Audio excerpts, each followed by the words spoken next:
Pessoal, tudo bem? Continuando com o Valon aí, a gente vai falar agora de estágios de desenvolvimento e esse assunto é tão importante que eu até cortei o cabelo. Então vamos lá. Para começar, eu quero falar sobre ritmo do desenvolvimento de acordo com a grande estudiosa de Valon no Brasil, que é Isabel Galvão. Vejamos aqui. Olha lá, ritmo do desenvolvimento. É uma introdução para depois a gente falar dos estágios de desenvolvimento, tá? Primeiro, o ritmo pelo qual se sucedem as etapas é descontínuo, marcado por rupturas, retrocessos e reviravoltas. Então, não se vê aí linearidade no desenvolvimento, tá? Pode anotar, não se vê linearidade no desenvolvimento, uma hierarquia. No caso, o desenvolvimento não é uma etapa, não é, na verdade, algo sucessivo, né? Em que o sujeito vai conquistando sucessivamente e vai se desenvolvendo. Então, a gente desconsidera aí a linearidade, a ideia de hierarquia. Tá? Esse processo de desenvolvimento é, então, um processo dialético. Okay? Então, o ritmo do desenvolvimento não é linear.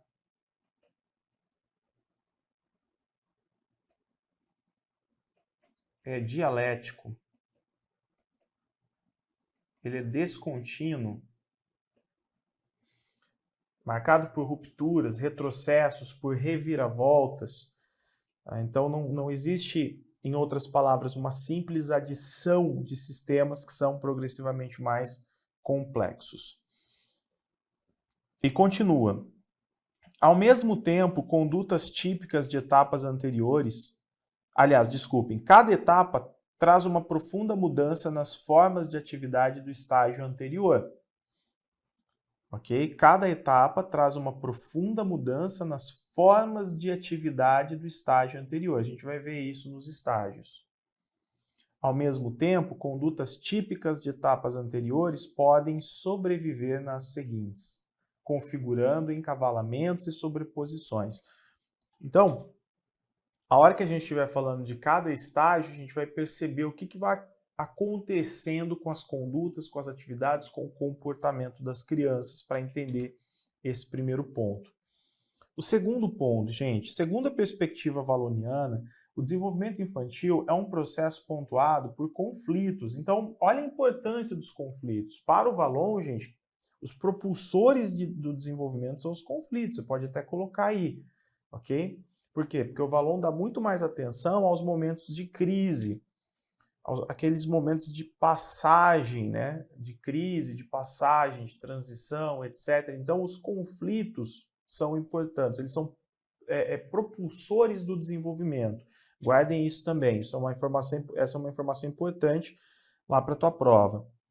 Conflitos de origem exógena, quando resultantes dos desencontros entre as ações da criança e o ambiente exterior, estruturado pelos adultos e pela cultura, e de natureza endógena, quando gerados pelos efeitos da maturação nervosa. Até que se integrem aos centros responsáveis por seu controle, as funções recentes ficam sujeitas a aparecimentos intermitentes e entregues a exercícios de si mesmas em atividades desajustadas das circunstâncias exteriores. Isso desorganiza, conturba as formas de conduta que já tinham atingido certa estabilidade na relação com o meio. Então a gente vai perceber que, obviamente, o desenvolvimento é um processo de rupturas, de retrocessos, reviravoltas, não sendo linear, não sendo algo muito simples, né, que vai acontecendo de forma linear. A criança vai ter esses momentos de crise e o Valon olha para esses momentos. A gente vai entender melhor ao estudar cada estágio. Ainda, o desenvolvimento da pessoa é visto como uma construção progressiva em que se sucedem fases com predominância alternadamente afetiva e cognitiva, que eu até coloquei, já até adiantei aqui para vocês nessa tabela, né? Lembra aqui da predominância? Ó? Predominância do conjunto funcional. Aí nós temos em cada estágio que predomina, não quer dizer que seja exclusivo, né? Predomina. Cada fase tem um colorido próprio, uma unidade solidária que é dada pelo predomínio de um tipo de atividade. As atividades predominantes correspondem aos recursos que a criança dispõe no momento para interagir com o ambiente. Então, assim, esse primeiro slide, ele é importante, por quê? Porque nós temos informações gerais que caracterizam o ritmo do desenvolvimento, o que acontece ao longo dos estágios de desenvolvimento. Agora a gente vai falar sobre cada estágio especificamente, tá? Começando, obviamente, do começo do estágio impulsivo emocional, primeiro ano de vida. Esse estágio aqui, gente, está relacionado com as questões internas da criança. Então, quando a gente fala do primeiro ano de vida, nós estamos dando bastante ênfase às questões internas da criança. Tanto que diz aqui já no primeiro ponto, ó, o desenvolvimento está voltado para as questões motora e emocional, mais especificamente para a construção do eu, na qual a afetividade predomina. A criança, vamos entender o seguinte, antes de nascer, a criança estava lá, na barriga da mãe, se desenvolvendo enquanto feto. Então não tem aquele momento, por exemplo, da fome, não é? O momento em que ela sente fome, o momento em que ela sente frio, o momento em que ela sente desconforto, tudo está perfeito. A criança fora da barriga da mãe, ela está ali vulnerável. Então, num determinado momento ela tem um desconforto, num outro momento ela tem fome, e isso gera muitas vezes o quê? A espera. Então, eu estou com fome, está ali se debatendo, chorando e não chega ninguém. O que está acontecendo, não é? Então a criança vai percebendo que ela e a mãe não são a mesma pessoa. Ela vai percebendo que ela é diferente do outro, né? Aos poucos, isso vai acontecendo como o Vallon diz, paulatinamente, tá bom? Então, é importante nós entendermos que é nesse estágio impulsivo emocional, né, que vai começar esse processo de construção do eu já. E predomina o quê? A afetividade, até por causa da alta dependência que a criança tem, né? Então a criança ela já está iniciando ali a vida dela social, a inserção dela no mundo social, e ela tem uma alta dependência das outras pessoas. Tanto que a gente tem aqui, ó, a criança possui total dependência do meio externo e, consequentemente, mostra-se incapaz de resolver suas próprias necessidades para a sobrevivência, necessitando do meio social para interpretar, dar significado e trazer respostas a elas. Óbvio que isso vai acontecer ao longo do primeiro ano, não é? Dar significado, trazer respostas às suas necessidades, isso vai acontecendo ao longo do primeiro ano. É por meio de complexos exercícios de relação e interação, de momentos de espera ansiosa e respostas às suas necessidades, da alternância entre autor em relação ao outro e objeto por parte do outro, que a criança irá se diferenciando paulatinamente do seu meio e constituindo o seu eu diferenciado do outro. Aos poucos ela vai percebendo que ela é um eu diferente do outro, tá? Então, a princípio, a criança não consegue distinguir o eu do outro, isso vai acontecendo aos poucos. E agora a gente precisa entender o seguinte, que esse estágio impulsivo emocional, ele se divide em dois momentos bem importantes aqui, tá? Que vão trazer o quê? Características mais específicas. Primeiro momento, do nascimento até 3 meses de idade. A criança é quase organismo puro, predominam atividades pautadas em reflexos e movimentos impulsivos. Então, essa impulsividade, essas descargas motoras é que caracterizam as atividades da criança. Então, quais são as atividades que a criança realiza nesse primeiro momento, até os 3 meses, né? Então, basicamente, alimentação, sono, outras necessidades fisiológicas, atividades fisiológicas e algumas atividades tônico-posturais. Então, a criança se limita a isso, tá? Então, as descargas motoras que originam movimentos reflexos impulsivos servirão como processo de comunicação entre a criança e seus envolventes. No entanto, gente, apesar de as descargas motoras já existirem e elas são importantes, porque o adulto, quando vê a criança fazendo gestos, expressão facial, etc., né, às vezes a criança está chorando, mas às vezes ela está incomodada, mas não está chorando ainda, é possível já nós percebemos, poxa, a criança está numa situação de desconforto ou de conforto. Mas essas descargas motoras são movimentos que vão sofrendo um processo de refinamento, né? Aos poucos, vão sofrer um processo de transformação, e esses gestos que a criança faz num segundo momento que a gente vai analisar serão gestos que serão melhor interpretados pelos adultos, né? Então eles vão ter já uma qualidade diferente. Mas essas descargas motoras, que são movimentos reflexos, são movimentos impulsivos, já são muito importantes para essa comunicação entre a criança e o adulto, né? No início desse primeiro momento, as atividades voltam-se essencialmente para sensações internas. Então a criança a atividade dela, como eu falei para vocês, são as atividades basicamente fisiológicas e as tônico-posturais, né, que são as mais básicas, porque a criança ainda não senta, ela não fica em pé. Então o máximo que ela vai fazendo de repente é já tentar esticar de repente a cabeça, o pescoço, estabilizar o pescoço para poder olhar ao redor. Então ela está muito mais voltada para ela internamente, para as sensações internas dela. E aí nós temos isso aqui, ó, os princípios viscerais e musculares, porque a criança tem lá, né, seus nervos ligados principalmente às vísceras. Então a criança está muito voltada para suas sensações internas, fazendo com que cheguem ao cérebro os estímulos que vêm das vísceras, ó, como, por exemplo, a sensação de fome. A criança não tem aqui, por exemplo, curiosidade, né? No primeiro momento, não que não tenha, né? Porque a gente percebe que as crianças gostam, assim, elas buscam estímulos desde cedo, mas as atividades que elas realizam, isso que é importante, as atividades que elas realizam é muito por causa das sensações internas. Até porque a criança está limitada ainda, ela ainda não consegue sentar, ela não consegue, né, estabilizar o pescoço, ela não consegue se movimentar para explorar aquilo que vem de fora. Juntamente com tais sensações ocorrem as sensibilidades proprioceptiva e esteroceptiva. O que é uma sensibilidade proprioceptiva, gente? Podem colocar aí, escrever aí. Ela está relacionada ao movimento do corpo, tá? No espaço, ao equilíbrio do corpo no espaço. Então, sensibilidade proprioceptiva.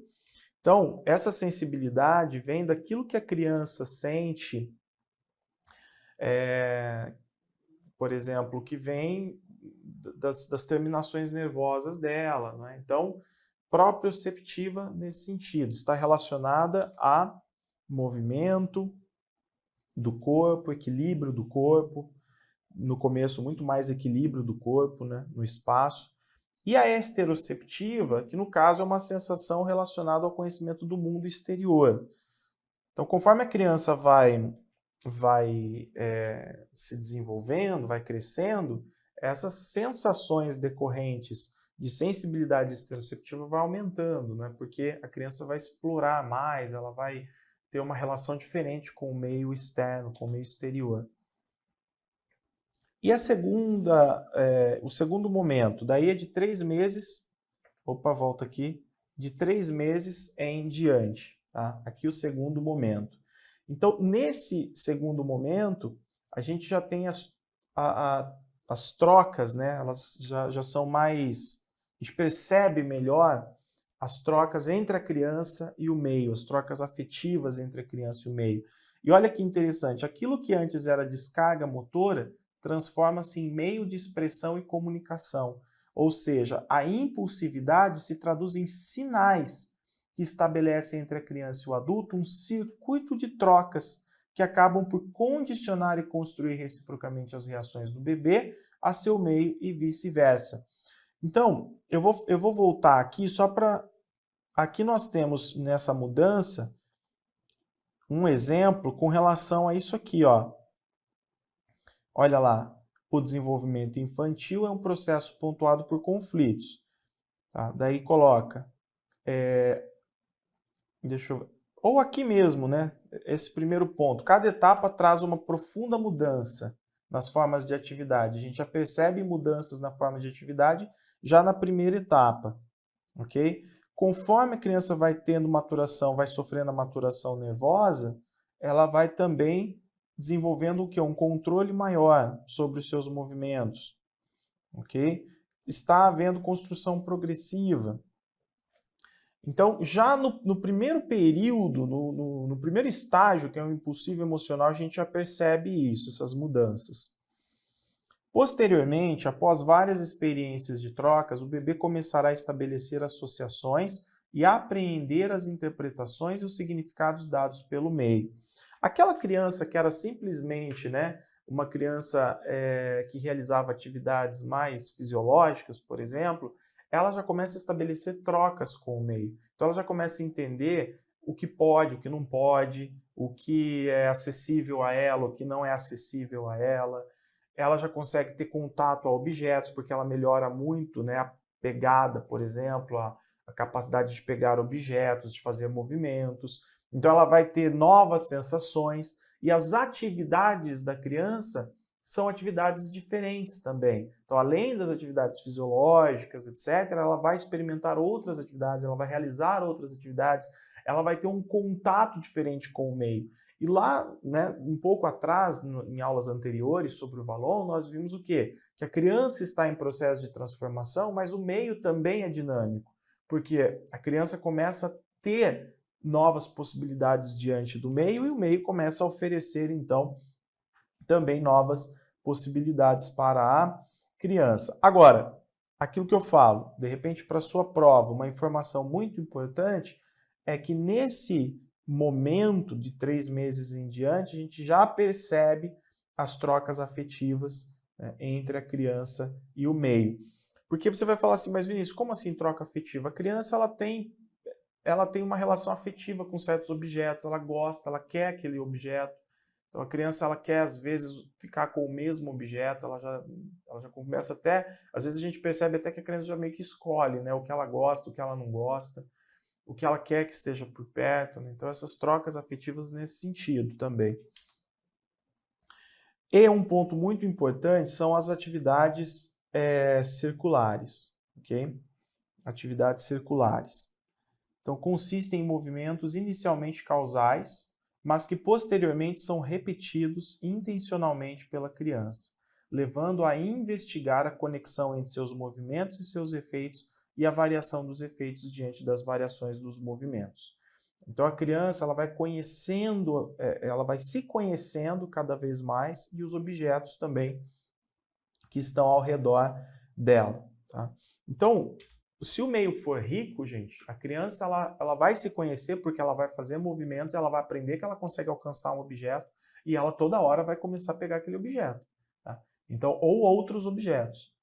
E aquilo que eu falei, como existe uma relação muitas vezes afetiva entre a criança e o objeto, ela tende a ir só, né, ou prioritariamente em um deles, aquele que ela gosta mais.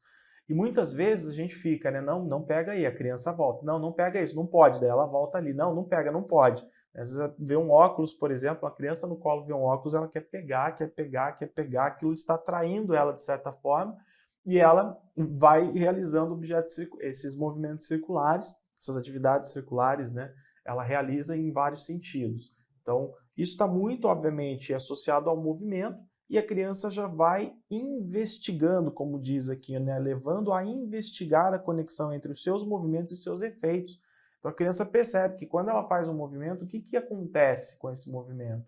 E ela começa já a perceber as possibilidades que ela tem de exploração do meio. Então essas atividades, gente, são muito importantes, por quê? Porque elas são instrumentos de atividade, não só de atividade, no caso de aprendizagem para as crianças, tá? Então elas são instrumentos de aprendizagem. Então, quando o meio é rico, ele está ali, né, disponível para a criança, organizado para a criança vai realizar essas atividades circulares o tempo todo e vai, inclusive, melhorar bastante o seu repertório, não é? Tranquilo, gente? Então, esse é o primeiro estágio, o estágio impulsivo emocional. Agora nós vamos para o segundo estágio, que é um estágio que aparece muito nas provas, tá? Que é o estágio sensório-motor e projetivo. Vou fazer uma pausa e já volto.